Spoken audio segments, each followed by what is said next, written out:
معمولات ہیں اس کے حوالے سے اعلیٰ حضرت نے بڑی تفصیل سے بات کی ہے۔ معمولات ہمارے آراس کے ہیں، قبور پہ حاضری کے ہیں اور دیگر امور کے،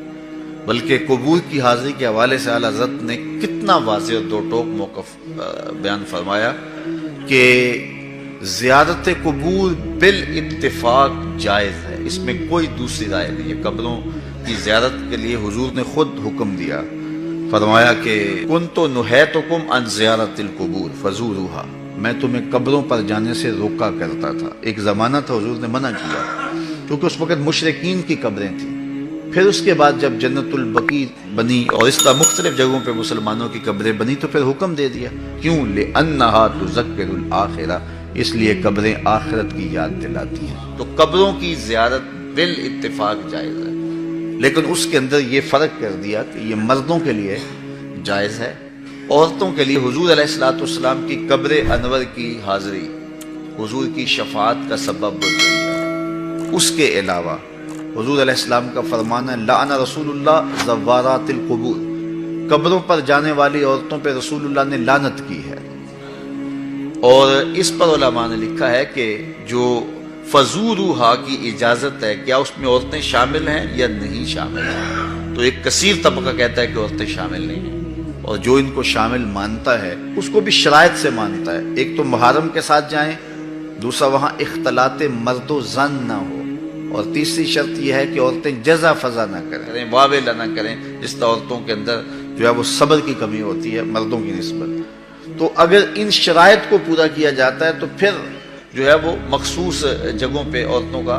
چلے جانا قبروں میں جائز ہوگا، جس طرح والد کی قبر پہ جا رہی ہیں، والدہ کی قبر پہ جا رہی ہیں، لیکن ان شرائط کے ساتھ۔ لیکن بعض نے کہا کہ نہیں، مطلق نفی ہے، لیکن جنہوں نے جواز قرار دیا انہوں نے بھی ان 4-5 شرائط کے ساتھ جو ہے جواز قرار دیا۔ باقی جو اختلاط مرد و زن جہاں ہوتا ہے اور محرم کے بغیر خواتین جاتی ہیں، جس طرح کہ ہمارے ہاں مروج ہے، اور یہاں بسوں کی بسیں بھر کر کے مختلف درباروں پر مزارات پہ جا رہی ہیں، اعلیٰ حضرت سے پوچھا گیا جائز ہے یہ نہیں جائز، فرمانے لگے مجھ سے یہ پوچھتے ہو جائز ہے، مجھ سے یہ پوچھو ان پہ لعنتیں کتنی برستی ہیں۔ فرمایا جب وہ گھر سے نکلتی ہیں تو ان پر لعنتیں برسنا شروع ہو جاتی ہیں، اور تم اس کو مجھ سے جواز کا فتویٰ مانگ رہے ہو۔ تو اب دیکھیے کہ یہ ہمارے معاشرے میں ہے کہ نہیں ہے، اور اس کو کیوں نہیں روکتے؟ اس لیے کہ وہ کہتے ہیں اگر عورتیں نہیں آئے گی تو بابے کا گلہ کون بھرے گا، اس لیے کہ پیسے تو عورتیں ڈالتی ہیں، اس لیے وہ کہتے ہیں کہ ٹھیک ہے، اور اس کے لیے آنکھیں موند لیتے ہیں، بند کر لیتے ہیں۔ ضرورت ہے کہ عورتوں کو مزارات پہ حاضر ہونے سے منع کیا جائے، وہ گھر کے اندر رہیں، اور اگر وہ جانا چاہتی ہیں تو یہ شرائط ہیں جو ہمارے علماء نے دی، اور ان شرائط پر پورا اترنا اتنا آسان نہیں ہے۔ اسی طرح اللہ نے فرمایا کہ جو ہے وہ زیارت قبور بالاتفاق جائز ہے، عورتوں کی جو بات ہے وہ آپ نے بیان فرما دی۔ دوسری بات فرمائی سجدہ قبور اور طواف قبور بالاتفاق حرام ہے، اس میں کوئی دوسری رائے نہیں ہے۔ قبروں کو سجدہ کرنا اور قبروں کا طواف کرنا بالاتفاق حرام ہے، اس میں کسی کا کوئی اختلافی نوٹ نہیں ہے کسی بھی عالم کا۔ اور تیسری چیز فرمایا کہ بوسہ قبور اس میں اختلاف ہے، مختلف ہی ہے، لیکن احوط یہ ہے، احتیاط اسی میں ہے کہ نہ دیا جائے۔ یعنی قبروں کے بوسے کے بارے میں کچھ علماء قائل ہیں، کچھ علماء نہیں قائل، لیکن اعلیٰ حضرت فرماتے ہیں کہ دور موجود میں یہ ہے کہ احتیاط اسی میں ہے کہ بوسہ قبور نہ دیا جائے، لیکن فرمایا کہ اس کے باوجود بھی کچھ لوگوں کی خاص کیفیت ہوتی ہے، تو وہ مناسب حال ہوتا ہے تو فتویٰ اس حال کے مطابق ہوگا۔ اور اس کی دلیل جنہوں نے قبروں کو چومنے کی دلیل لی ہے انہوں نے حضرت ابو ایوب انصاری اور حضرت بلال بن رباح رضی اللہ تعالیٰ عنہ کا عمل لیا ہے۔ حضرت ابو ایوب انصاری حضور کے روضے پہ، حضور کی قبر پہ ایسے بازو پھیلا کے جو ہے وہ بوسے کر رہے تھے کہ مروان آیا تو اس نے دیکھا اور اس نے پوچھا کون ہے، اور اس کے لہجے میں کڑک تھی اور انداز یہ تھا کہ یہ کیا کر رہے ہو۔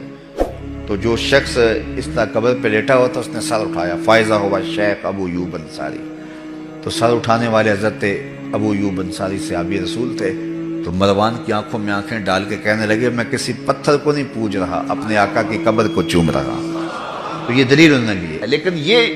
دلیل اس صورت میں بن رہی ہے کہ یہ ان کی خاص کیفیت تھی۔ تو اگر باپ کی قبر پہ، ماں کی قبر پہ بندہ جاتا ہے اور اس طرح بے خودی کی کیفیت ہو جاتی ہے تو وہاں اگر چوم لے تو حرج نہیں ہوگا، لیکن عمومی طور پہ اعلیٰ حضرت نے جو موقف دیا ہے کہ وہ مزارات پہ جائیں، تو احوط یہ ہے کہ بوسہ نہ دیا جائے، چونکہ بوسہ دینے کے لیے آپ کو نیچے جھکنا پڑے گا، اور آپ بوسہ دے رہے ہوں گے تو کسی کو یہ گمان ہو سکتا ہے کہ یہ سجدہ کر رہا ہے، لہٰذا کسی کو بدگمانی سے بھی بچانا لازم اور ضروری ہے۔ اس لیے فرمایا احتیاط اسی میں ہے کہ قبروں کو بوسہ